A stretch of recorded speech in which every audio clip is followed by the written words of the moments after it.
Well, that's probably a good start to the morning, isn't it? Mike is frantically pressing buttons, as it says in the chat. Um, and you were probably thinking that on the day that we're going to talk about the Online Harms Act and the changes that we're all experiencing in the chat today, that somebody had got to me, hacked my computer, and prevented me from broadcasting about this subject. Can I just check in the chat with my 30-second delay of technical support that you can hear me okay, that we're broadcasting live to the nation on the second most popular source of video news in the world. YouTube today has announced, or international figures have announced, that YouTube is now the second most popular source of news content online, which is more than likely, since I started running this channel for Graham for the last 5 or 6 days. Thank you, One Angry Pagan. I'm glad you can hear me. Actually, the reason for the delay was that I set up all the prep for today's show and forgot, in my arrogance, to check the camera. And the camera wasn't working when I went to cut from the opening titles. So, even after 5 days of practicing this, I'm still not capable of doing it well. Thank the Lord that Graham is coming back to do the show tomorrow. I won't need to get dressed in the morning. I can just sit there and join the chat with you lot and take the mickey out of his Scouse accent, which I will enjoy doing for the next few days. But thank you for joining me. Thank you for sticking with us for the last week. And thank you very much for all the super chats that you've provided for us this week. You're keeping the channel alive. You're keeping our version of news, at the very least, at the forefront of people. So today, actually, this is, I think, quite interesting. I use ChatGPT to try and work out what the top stories might be for me to talk about on this show every morning. I've been using it for a while to help me with the cartoons as well, just to really analyse what the newspapers are talking about, what's happening online, etc., who's talking about what. And last week, last Friday, when I was it Friday when I took over the show last Thursday, one of the stories that ChatGPT suggested that I should look at was the Online Harms Act, and I thought, well, maybe that's just because it was actually Google Gemini that I was using to work this out, and I thought maybe Google were lacing their algorithm to make that a top story when it didn't seem to be a particularly interesting, newsworthy story. The Online Harms Act, which you'll famously remember Nadine Dorries introduced us to back in 2022, I think, and was passed into law in 2023, was contentious at the time, but it was passed into law in 2023. It's been on the statute book long before Labour became the government. It was a Tory strategy originally under Boris Johnson's government, when Nadine Dorries was responsible for our online health. And I think we probably all took the mickey out of it at the time, more than likely because of her lack of understanding of how the World Wide Web worked, and her particular use of it in terms of hate speech and Boris Johnson's. So why has this become a story in the last 5 to 7 days? Why did Gemini suggest to me that I should treat this as a particularly important news story last week? And it turns out that in the Online Harms Act, July the 25th was an important date. It was the date that platforms affected by the Act in the UK had to implement a policy of making people identify their age, particularly if they carried content or had the potential to carry content that could cause online harm. And I think it's a really interesting area for us to look at, because it's become an incredibly contentious issue overnight in the last 24 hours, since Peter Kyle, who I'm going to declare as a friend of the channel on the basis that I know Peter Kyle. He's he was my local MP when I lived in Hove, just down the road, and I actually know the guy, and I've campaigned with him in the past. So I'm going to declare an interest that I think I'm definitely going to come out and try and defend Peter's recent actions to some extent. But Peter Kyle is the minister responsible for the Online Harms Act and has been responsible for seeing this transition on the 25th to all of us suddenly having to register our age, maybe provide some government identity on various websites. Now, I'm going to make a couple of admissions right at the top of this, and I'm sure that will, it's my last show. I don't care. You can have a go at me on Friday for this, basically. But I've used porn. I've looked at porn on the internet. The internet and the World Wide Web, and in fact all forms of media for the last 100 years or so, if not more than that, have been driven largely by a voracious requirement to access pornography in one way or another. And let's face it, if you tell me that you've never looked at porn on the internet, I'd be quite surprised and ask you what the hell you've been doing at night instead. But, over the last decades, and I've worked in digital media for a number of years, I've got a little story that I might tell about me explaining to children's BBC once why they should look at the porn industry to work out how to broadcast to children, which is particularly interesting in the context of this conversation, I think. But, the web grew on the back of the growth and pretty much deregulated, certainly in the beginning, and to a great extent even up until today, the deregulated porn industry. So it's been interesting to see the reaction, particularly of right-wing politicians, and particularly of Nigel Farage in the last few days, over this concept that suddenly you've got to provide your ID to access certain websites. And I've got a theory that Nigel Farage doesn't give a shit about children being harmed online, and in fact that this is an issue of the right wing's anonymity online and how that's been used, and the fact that, as the thumbnail for this video suggests, Nigel Farage has an interesting set of morals when it comes to hanging out with known paedophiles. I'm not saying that Trump is on the Epstein list. I'm not saying that. I'm just saying that there's some controversy over that issue at the moment, and I'm sure that will all come out when Ghislaine Maxwell gives evidence to the DOJ.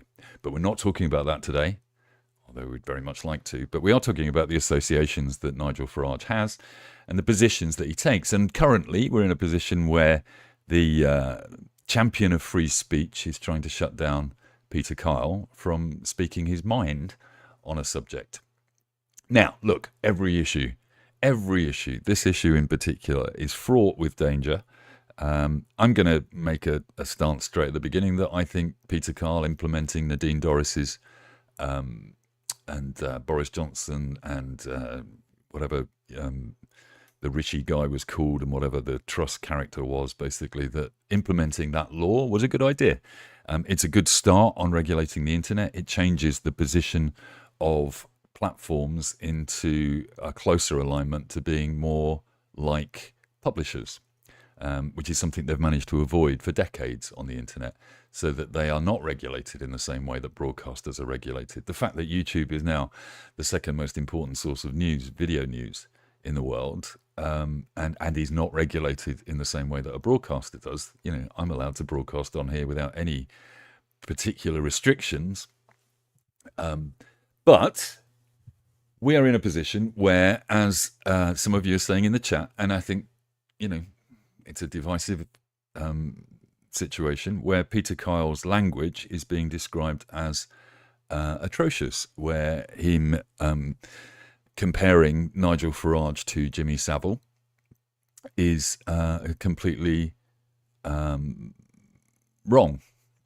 And Trip says, I'm going to have to be very careful with your names, because YouTube appears today in the chat to have made a change, which I think is more than likely. And I think somebody in the chat earlier went off and looked at this.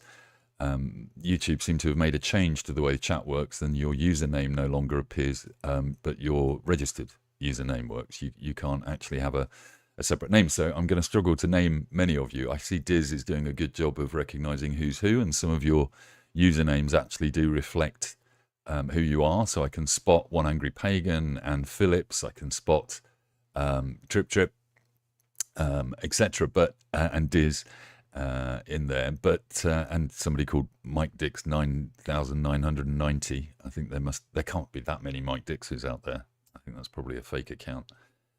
Billy Kershaw 2781. You were the 2,781st Billy Kershaw to register on YouTube, perhaps. I don't know.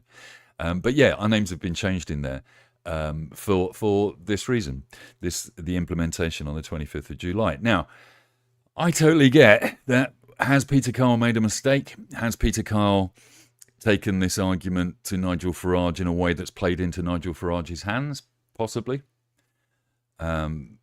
I've read and seen a number of commentators talking about this, and a lot of people are saying that this has given Nigel Farage the gift of looking like the grown-up in the room. I'm not entirely sure about that. I think it gives the impression that Nigel Farage is the weird grown-up in the room. I'm going to expand on that in a little bit. I am going to show you a clip of the Farage. Here's a warning. It's a health warning. You are going to see a little clip of Farage. Well, you're not, actually. I think in the end, I managed to lose that clip just before I went to air. So you might not see Farage. You might see somebody worse, maybe the chairman of his party. Thank you very much for the super chat, SG-CV3SC. I think if you do a chat or a super chat, you might need to put your actual name in there so that I can refer to you properly, because I don't really know who SG-CV3SC is, but thank you very much for the £5 super chat. Pedo Furor is cross with Epstein because he stole his underage masseuse. Yes, absolutely. You know, this is the hypocrisy, I think, of Farage here, in that he's claiming a moral high ground in this argument, and claiming some technical knowledge of the internet that I don't think he actually possesses, but also is chums with the orange blancmange. And you know, Farage is Trump is currently digging himself a massive hole. And, you know, there is evidence in the Ghislaine Maxwell case that the story that he's currently talking about, that SG is currently talking about, it is actually the issue that Trump had, the main issue that Trump had, in that it would appear that Epstein recruited some of the girls that were working in Mar-a-Lago to come and work for him. And that just suggests that Trump was recruiting people that, you know, let's not say anything that will get us into legal trouble. But, you know, Trump had got a number of staff that Epstein felt he should poach. Let's just leave it at that for now. All right, let me just see if I can get this clip working for you. All right, I'm going to play you some of what Peter Kyle said, and then I've got another clip to play after that. But let's just see if we can get this to actually work for us.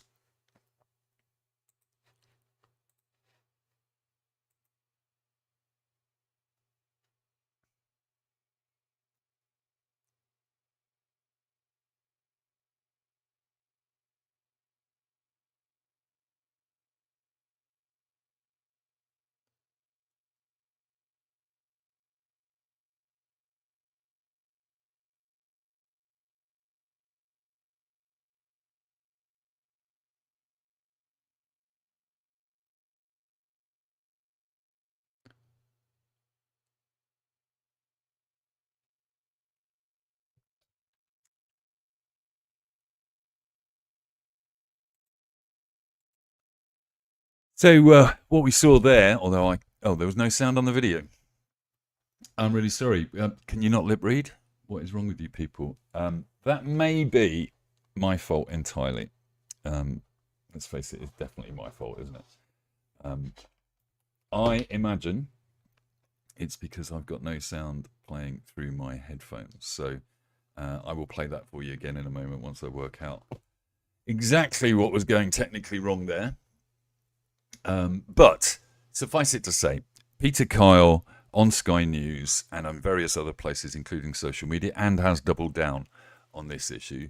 Peter Kyle has said that the people who are arguing, and let's look at what happened here. Nigel Farage came out and said that Reform, if they formed a government, God help us if they do, but Nigel Farage came out and said that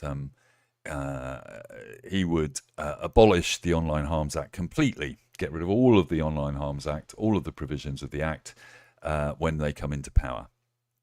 And Peter Kyle has reacted to that by saying that, and it's a longer interview than the soundbite as always, but by saying that there are a huge number of online harms. They include fraud, sexual abuse, grooming, sexploitation, and this act deals with a number of those, or at least makes some steps towards dealing with that. And Farage's response to this, Peter Kyle went on to say that Nigel Farage was on the side of extreme pornographers and Jimmy Savile. And the comparison he was making was that if Jimmy Savile were alive today, he would be grooming online. And that some of the provisions of this act are designed to try and prevent that, or at least make him more catchable in those circumstances, that he would have to provide identity for who he was if he was doing that kind of act. It's a kind of clunky way of exposing Farage's position on this, is that Farage claims, on a regular basis, if you look at what's happening in Epping, if you look at Farage's response to the grooming gangs, if you look at Farage's position on immigrants and their age, and the fact that we are importing men, young men with a different attitude to women and girls, to British men. I don't know what that means. I'm fairly certain that a number of you would tell me that men in general have some pretty strange attitudes with regard to women and young children. But what Kyle was trying to do was to highlight the fact that Farage is taking a position against this act, and that puts him in the same camp as people that would be pro-paedophilia. What Farage is trying to do is take a moral stance on this position and say that he should never have been compared to Jimmy Savile. Now, I'm not going to attempt to get the audio working on a second clip that I've got because it... Actually, I will. Let me just see if I can make this work for you, because I think it's important that we show you what the right wing do with this kind of content. And just give me a moment to make a technical adjustment. And let's see if we get the audio this time. This leader of the opposition, a former director of public prosecutions, Mr. Speaker, so he spent most of his time...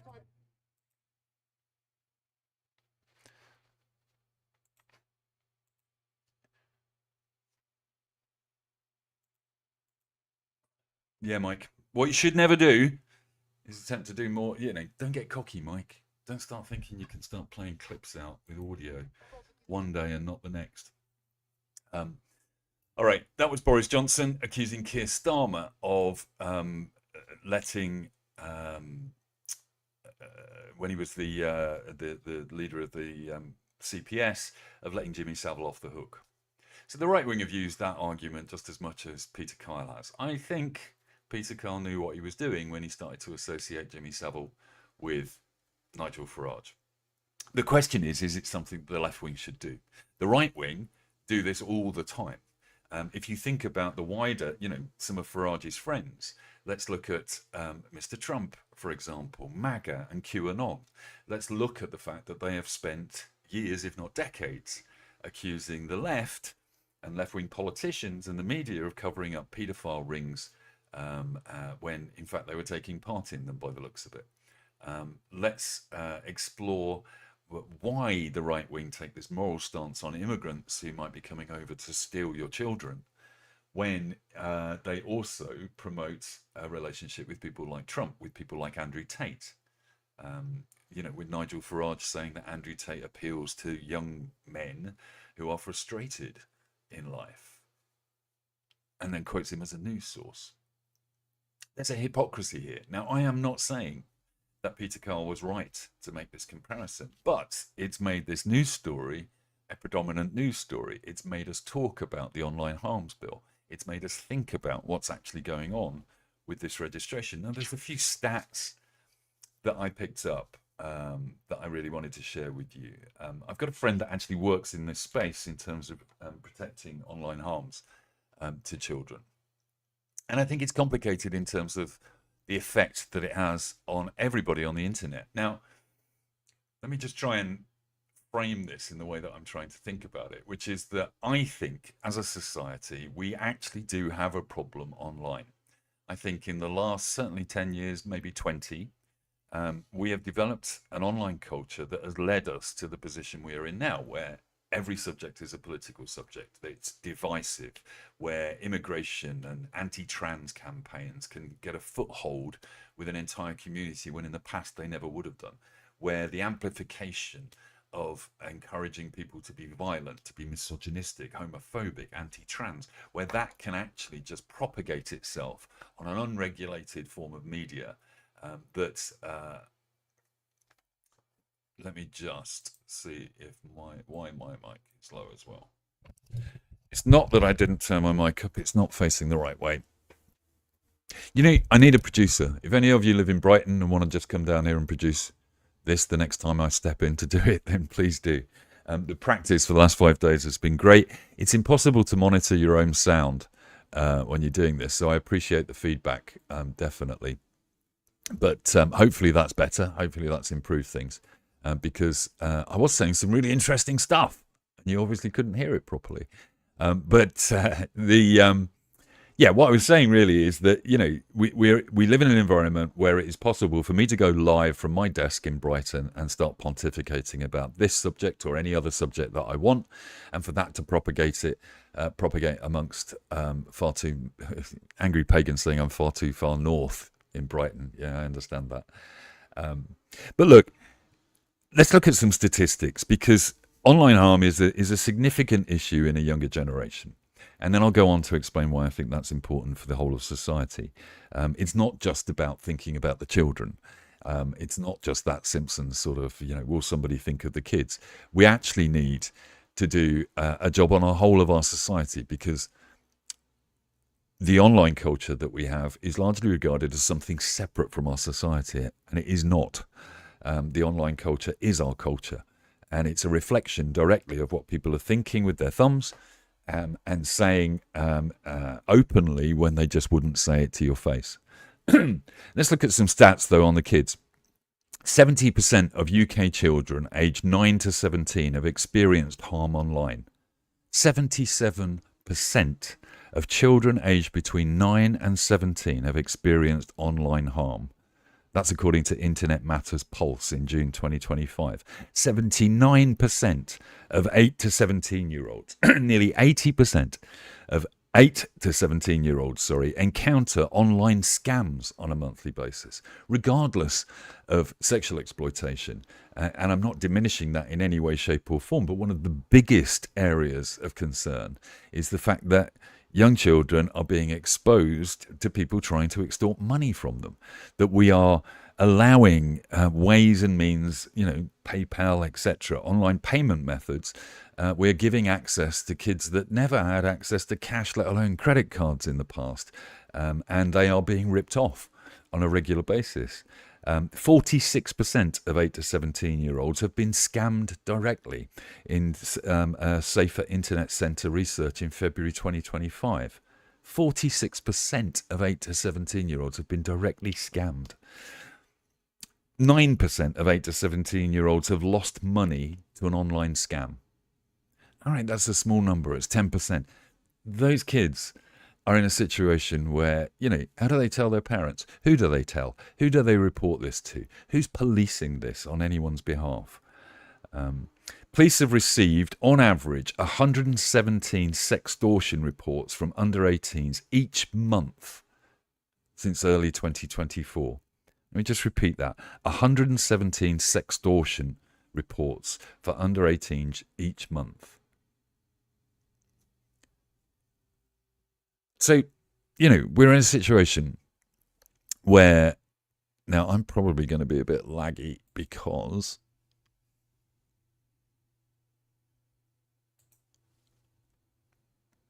I'm going to ask you to tell me this in the chat, because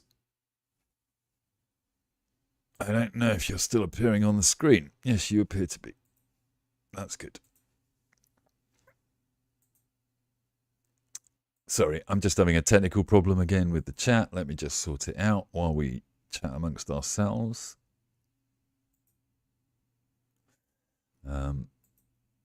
My computer is unhappy about doing this this kind of work.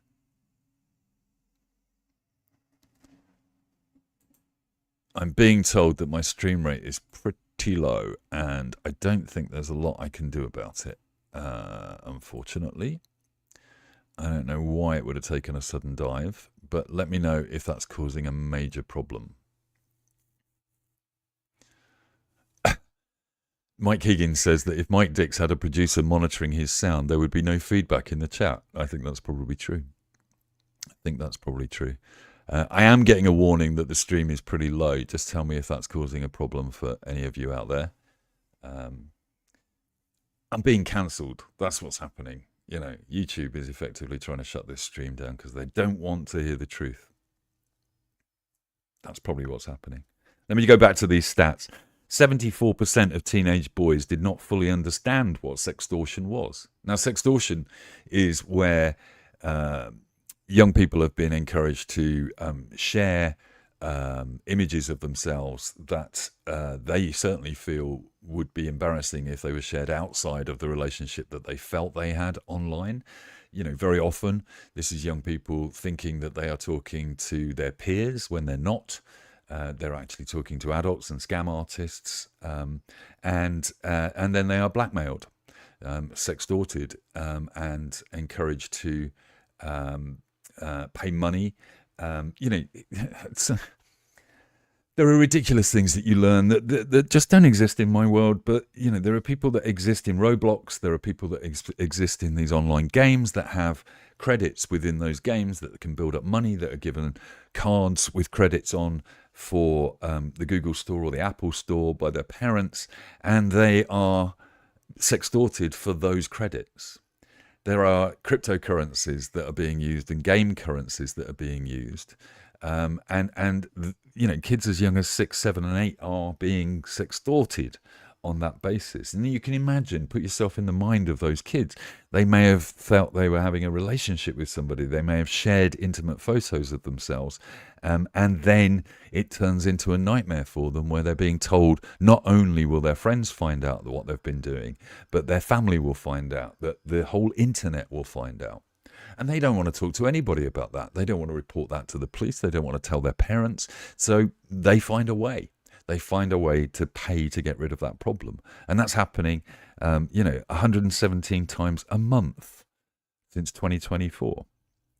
Online grooming offences against children have soared by 89% since 2017.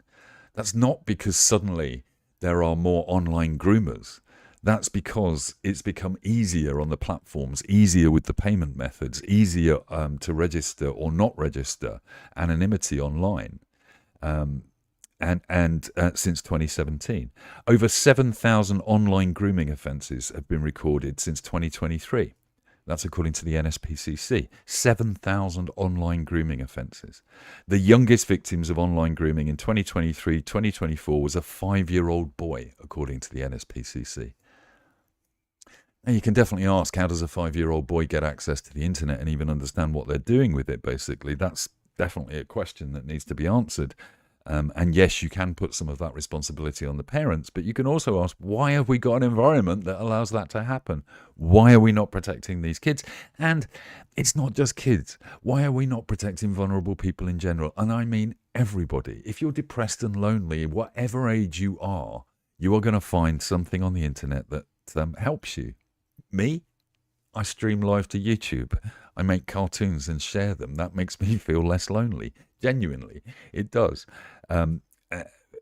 Online trolls, you know, very often the people that are sexist, misogynistic, angry, violent people, you know, I'll give you that that's exactly what they are. They're scumbags. But a lot of them are just sitting there looking for attention. And it's the only way they seem to be able to find it.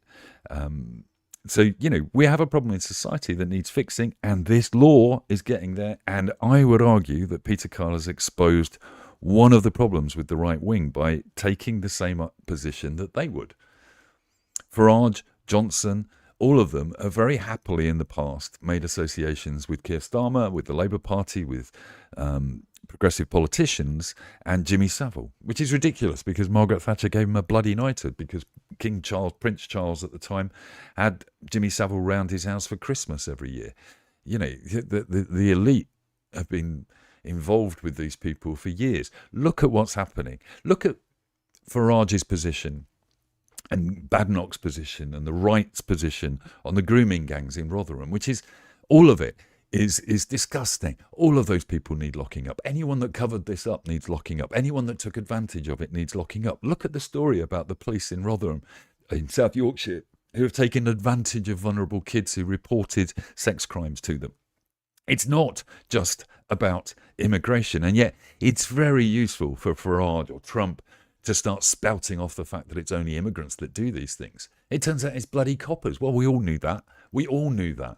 There are huge numbers of recorded incidents of the police taking advantage of vulnerable children and vulnerable women in these situations. But are there protests outside police stations? Are there protests outside the Home Office? Are concerned parents on the streets waving their fucking flags at people over that? No, they're just doing it about immigrants. It suits Nigel Farage to take that position every single time. But that's not dealing with the issue. The journalists involved in this process, and it's no surprise to me that Farage responded on his own stupid channel. Incidentally, he had some audio problems while he was broadcasting from UKIP headquarters, so I'm not the only one that suffers from that problem. But it's no surprise to me that his response is to say that this is a freedom of speech issue. And I just want to widen that just a little bit more. Let's take it away from this exploitation of children, although we shouldn't neglect the victims in this situation and never will. But it's also about the anonymity of these trolls.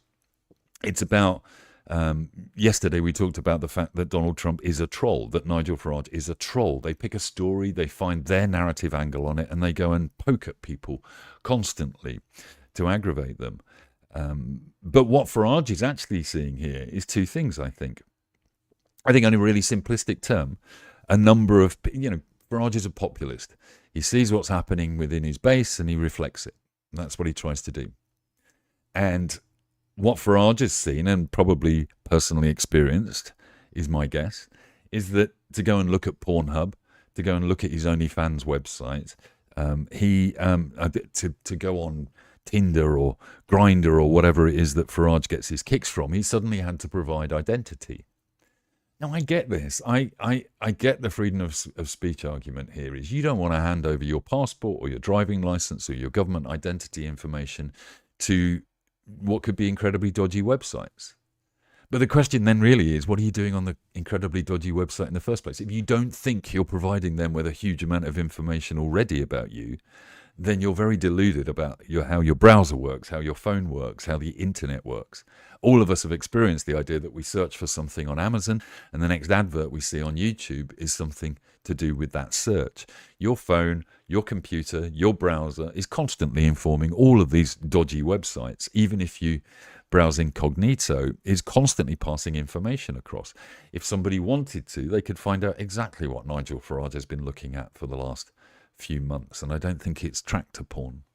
But suddenly, him and his followers are confronted with this idea that they're going to have to identify themselves. With me, it's happened on Facebook and Twitter as much as anything else. I'm going to tell you now, it's happened on dating apps as well. That's not a bad thing, because the amount of dating fraud, the amount of romance fraud, as it's called, that exists through the dating apps world, probably revealing too much about myself there, but that's increasing at the same kind of percentages as sextortion, and for obvious reasons. It's an environment where people are looking for certainly romance and possibly more, and that can be embarrassing. That could be an embarrassing situation which is prone to bribery. The fact that you're being asked to prove who you are in all of these situations is not a bad thing. It's how the internet should work, in my view. And I know that's contentious. I know anonymity protects certain people in situations, whistleblowers, for example, people that are in regimes worse than ours or America, where what you say online could get you arrested. But if what you say online could genuinely get you arrested and you have no trust in the courts, then maybe don't say the stuff online. I don't know.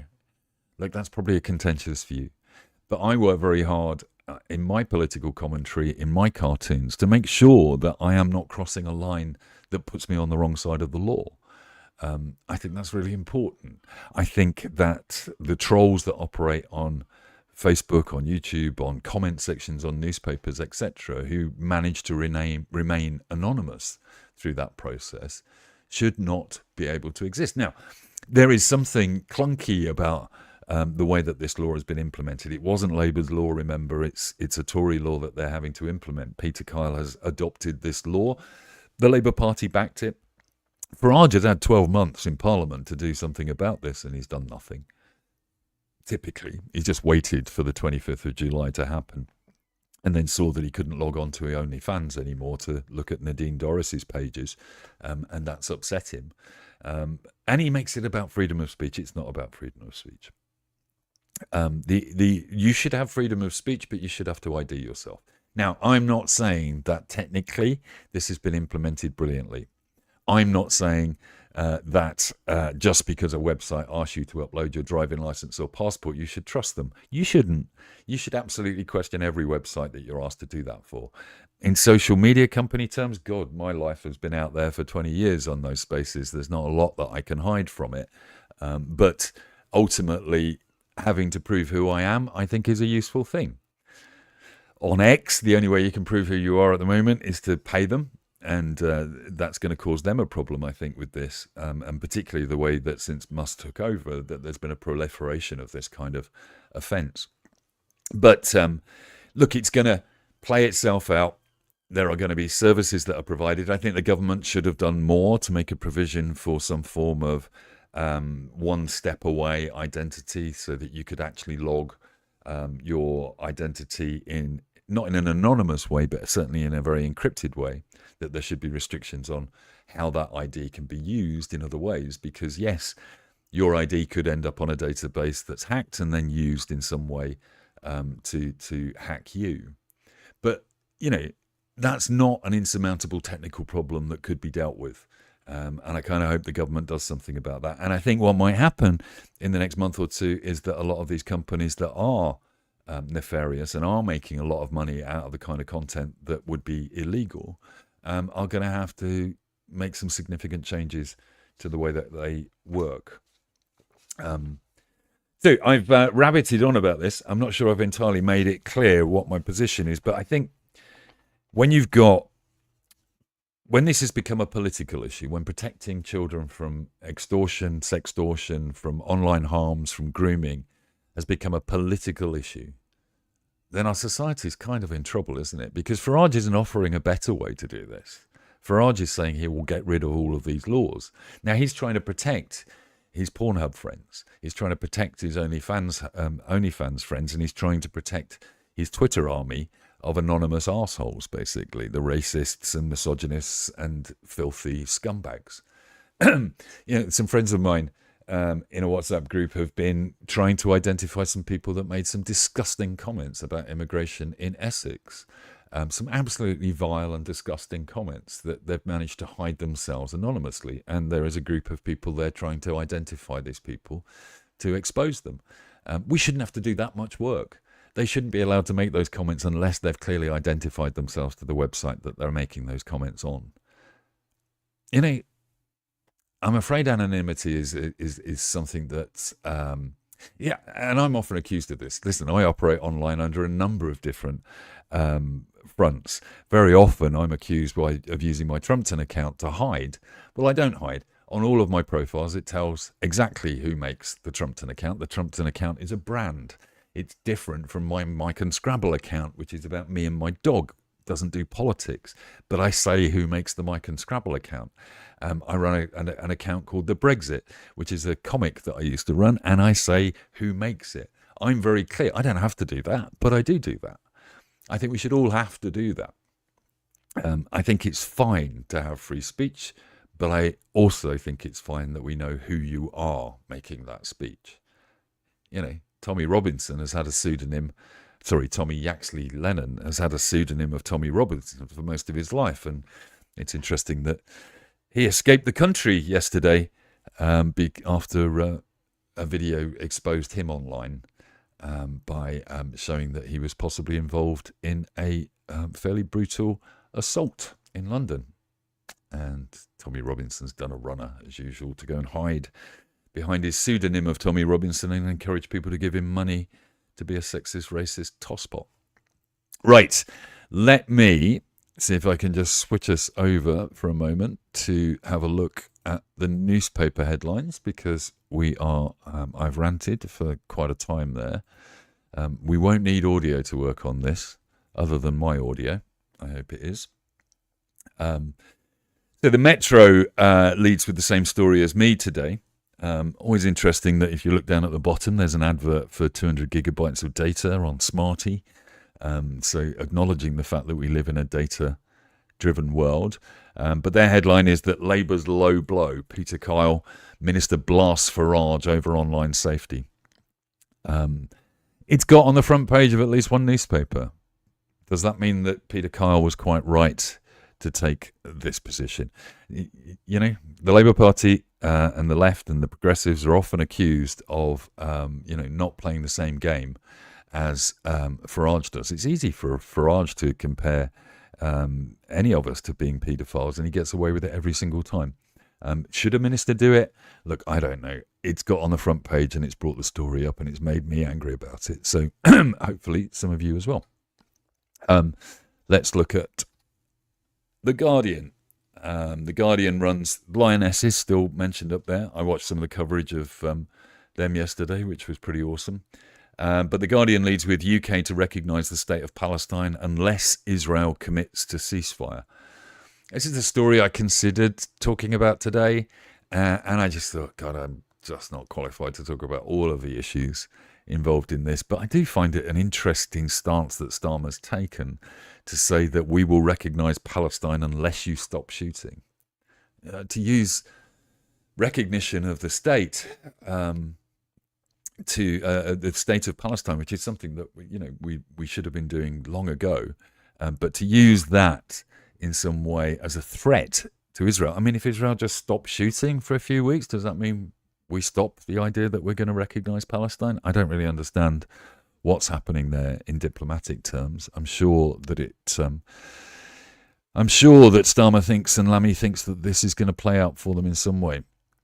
The Daily Telegraph leads with Starmer rewarding Hamas on Palestine. So again, repeating a Donald Trump and Netanyahu line that Starmer, by threatening or offering to recognise Palestine, is rewarding Hamas in some way. Obviously, that's the right-wing line on this, and that makes perfect sense. But also, the Telegraph doing a grand job of showing us a pretty woman in a frock. The Daily Mail, they lead with... their main picture story there is that Cat Deely's marriage has finished. Obviously, we're all totally concerned about that, but otherwise they talk about Starmer's reward for Hamas. One Angry Pagan, thanks very much for the £2. Laws can be amended and improved, societal evolution. Absolutely. I think getting the law on the statute has been the most important thing, and I think the next thing to do is to see how that plays out and completely refine it and keep refining, and that's what Farage should be doing. If Farage wants to go into Parliament and start telling people that paedophiles should be allowed on the internet, then let him do that. Let him expose himself for what it is. Oh, God, no, don't let him expose himself, but let him expose the way he thinks. The main headline there, again, the Daily Mail playing the right-wing line of Starmer is rewarding Hamas, of course. The Times... lovely picture there of the crowds welcoming the Lionesses and congratulating the Lionesses. But their top story is Israel blasts Starmer over recognition of Palestine. That's a more balanced way to look at the same story, isn't it? The Mail and the Telegraph saying that Starmer is rewarding Hamas. And the Times just quoting Netanyahu, who's a complete right-wing tosspot. And nobody should really treat that as the law. The Mirror goes with an ultimatum. UK will recognise Palestine as a state unless Netanyahu ends the carnage. Again, I just don't pretend to understand that position particularly, but they've also got the Lionesses up there on the top of their page. The Daily Star leads with the Lionesses. You wait years for a trophy and then two come along at once. I'm not entirely sure what they mean by that. Yes, we've won it twice, but I'm not entirely sure why they'd say that. Will they keep saying that every 2-3 years when we keep winning trophies? I don't know. Let's hope we do win the World Cup. Daily Express goes with bank warned to cut rates twice to boost the economy. So this is a story that the IMF are suggesting that the Bank of England should cut interest rates twice this year in order to alleviate cost of living problems. Interesting story for the Express to pick up on. I don't know the details of it. And the Sun celebrating the Lionesses. At least they call them Lionesses today and not Lion Ladies like they did yesterday. And they talk about Cat Deely's split with Patrick, which is, happens all the time, guys. Get over it. And the Financial Times leading with a story about Rachel Reeves being impatient for Revolut, the online and sort of non-high street bank, to be recognised by the Bank of England as a proper bank.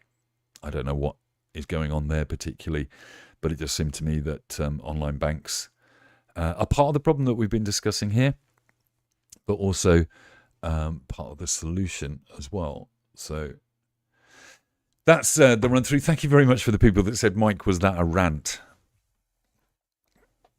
Oh, two come along at once, says Brighton and Hove. Actually, they're referring to the bus. Yeah, probably, but there was only one bus as well, wasn't there? I'm not sure. Some of these headline writers, I do love some of the stuff that they come up with. It's quite a skill. But at the end of the day, we've got to call them out if we think they're wrong, haven't we? Somebody earlier said that, Mike, if you think that was a rant, you should listen to Graham. I agree with that. But I am slightly agitated about a number of stories today. Pete says, hey, gang, I've not been in the chat lately. Thanks for everyone saying, where's Pete? Yeah, where have you been, Pete? And has anyone seen Pete lately? I've been listening, though. I just want to say that Mike is ace at this. I don't only pick the story. I didn't know that it said that. I don't only pick the stories that say I'm doing a good job. I don't think I'm doing a good job. Professionally, I am so disappointed in myself for not being able to make the presentation of this work on a technical level. But I really do appreciate the love that you guys share for my attempts to make this work. Angry Pagan says, I can do a decent rant as well. Yeah. You should hear me when I really rant about something. I'm perfectly capable of getting very engaged about these subjects.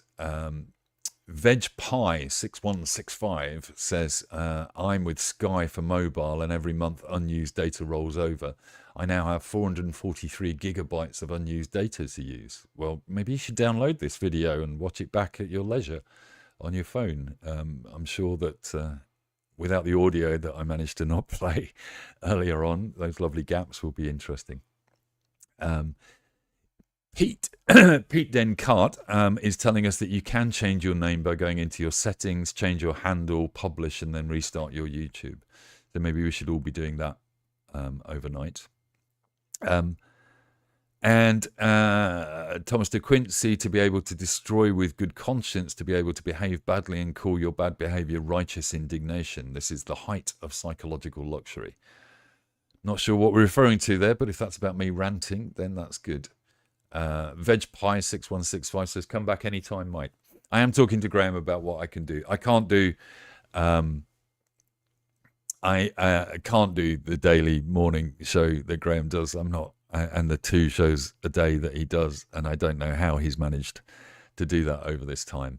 I am always in awe of that man, and despite any of the times that I take the piss out of him, which I do on a regular basis, Graham is an amazing human being, has lived an amazing life, and is much more capable than me of doing this stuff. But I would be interested in doing a show on this channel maybe once a week, where we do a bit of a review of what's going on. Somebody called Graham Travels, who we all know who that is, says, Mike, you've been brilliant. I still have tech problems after 2,500 live streams. Oh, thanks, Graham. I'm glad about that. Paul Llewellyn, thank you very much for the 199. We love Mike. No, I'm not putting we love dicks. Well, so that's a T-shirt, isn't it? I'm fairly certain that we could find some people who would be willing to buy that T-shirt. Maybe there's a marketing opportunity for us there, Graham. What do you think? We love dicks. Graham saying Mike should have his own weekly live stream. I'll produce. Oh, thank you, Graham. That would be brilliant. Maybe between the two of us, we could make the audio and video bits work. That would be something that I would look forward to doing. Listen, there's a lot of love in the chat. Thank you, guys. That's not why I'm doing this. The love that I'm doing this for is genuinely for Mr. Hughes. I I just want to say this is the last one of these I'm going to do for a little while. So we'll be seeing Graham tomorrow morning. And I just want to say something about the recent journey that I've been on in terms of, well, God, I hate that phrase. I've been on a journey, cancer journey. But for the last nearly 12 months, but certainly 10 months, I've been dealing with, as many of you know, dealing with a particularly brutal form of cancer and a particularly brutal form of treatment. And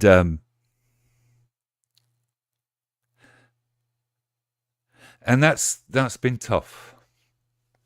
I will make no excuses for it. I do cartoons about it. I talk about it regularly. I joke about it often.